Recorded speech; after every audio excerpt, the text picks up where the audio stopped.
요즘 많은 젊은 세대가 이렇게 말합니다.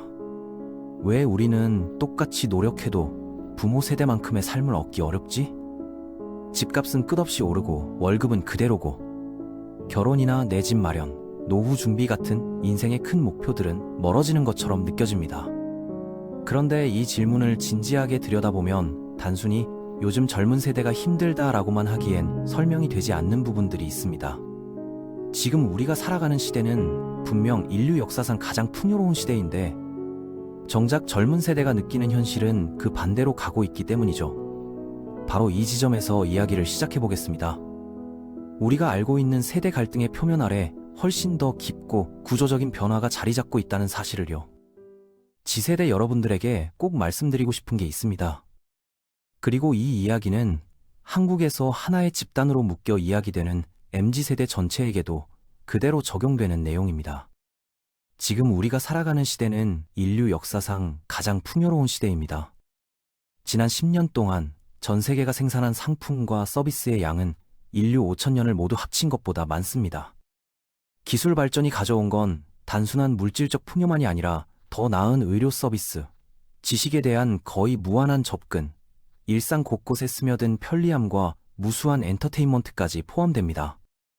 하지만 문제는 이 풍요로움이 모두에게 공평하게 돌아가지 않는다는 점입니다. 특히 오늘의 20, 30대를 포괄하는 MZ세대가 체감하는 현실은 이 역사적 풍요와 전혀 다른 방향으로 흐르고 있습니다. 인류 대부분의 역사 동안 부모와 자녀의 삶은 크게 다르지 않았습니다. 기술은 느리게 발전했고 대부분의 사람들은 생존을 위한 노동 이상을 생각할 여유조차 없었으니까요. 현대 산업혁명과 기술 발전이 이 흐름을 완전히 바꿔놓았습니다. 더 많은 사람들이 혁신에 집중할 수 있게 되면서 연쇄적인 발전이 일어났고 우리가 오늘 당연하게 여기는 삶의 기반이 만들어졌습니다. 세상이 완벽하지는 않았지만 지난 200년 동안 부모 세대는 내 아이는 나보다 더 나은 삶을 살 것이다 라는 확신을 갖고 살았습니다. 그런데 지금 이 오래된 세대 간 약속이 흔들리는 모습이 보입니다. 젊은 세대는 집 마련, 결혼, 저축, 은퇴 준비, 새로운 도전 같은 인생의 중요한 단계에서 이전 세대보다 뒤처지고 있습니다. 많은 지표가 Z세대와 밀레니얼 세대 모두가 경제적으로 불리한 상황에 있다는 사실을 보여주고 있죠. 하지만 단순히 MZ세대가 힘들다라고 말하면 정작 더 중요한 핵심을 놓칠 수 있습니다. 인터넷에서 말하면 욕먹기 딱 좋은 이야기지만 사실 베이비붐 세대 역시 지금의 구조적 문제의 피해자입니다. 겉으로 보기엔 그나마 나아 보일 뿐이죠. 그렇다면 왜 젊은 세대가 부모 세대보다 뒤처지는 것처럼 보일까요? 우리가 놓치고 있는 더 큰 문제는 무엇일까요? 세대를 나누는 기준은 사실 굉장히 임의적입니다. 예를 들어 밀레니얼 세대는 1981에서 1996년이라고 하는데 양 끝에 있는 사람들은 완전히 다른 환경에서 자랐고 전혀 다른 경제, 사회적 도전에 직면했습니다. 심지어 자료마다 기준이 5년씩 차이가 나기도 하죠. 정확하게 분류할 수 있는 것은 2차 대전 이후 출산율이 폭발적으로 증가한 베이비붐 세대뿐입니다. 그 외 세대 구분은 일종의 편의를 위한 선긋기에 가깝죠. 그리고 이 세대 구분 방식은 진짜 중요한 문제, 불평등을 가리는 역할을 하기도 합니다.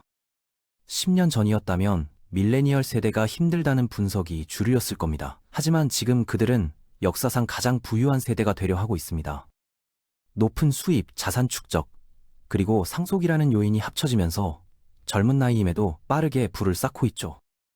그렇다면 Z세대도 단지 시간이 지나지 않았을 뿐인 걸까요? 절반은 맞고 절반은 틀린 말입니다. 젊은 세대가 부모보다 힘들게 느끼더라도 결국 더 부유해질 수 있습니다. 오늘의 기본 생활 수준 자체가 과거에는 상상도 못했던 수준이니까요. 몇십 년 전만 해도 해외여행은 부자들의 전유물이었습니다. 이제는 대학생도 배낭 메고 유럽을 다녀올 수 있는 시대죠. 식기세척기, 세탁기, 전자레인지, 큰 TV, 스마트폰 같은 물건들은 예전에는 고가의 사치품이었습니다. 그렇다고 젊은 세대를 탓할 수도 없습니다. 아직 세상에 존재하지도 않던 기술을 이 세대가 만들어낸 것도 아니니까요. 사실 대부분의 기술 혁신은 베이비붐 세대가 이뤄낸 업적입니다. 문제는 사치품은 더 싸지고 쉬워졌지만 필수품은 그렇지 않다는 겁니다. 집, 교육비, 의료비, 식비 같은 핵심적인 비용은 끊임없이 올라갔습니다. 선택권이 있다면 누구나 주택과 교육 같은 필수 요소를 선택하랬죠.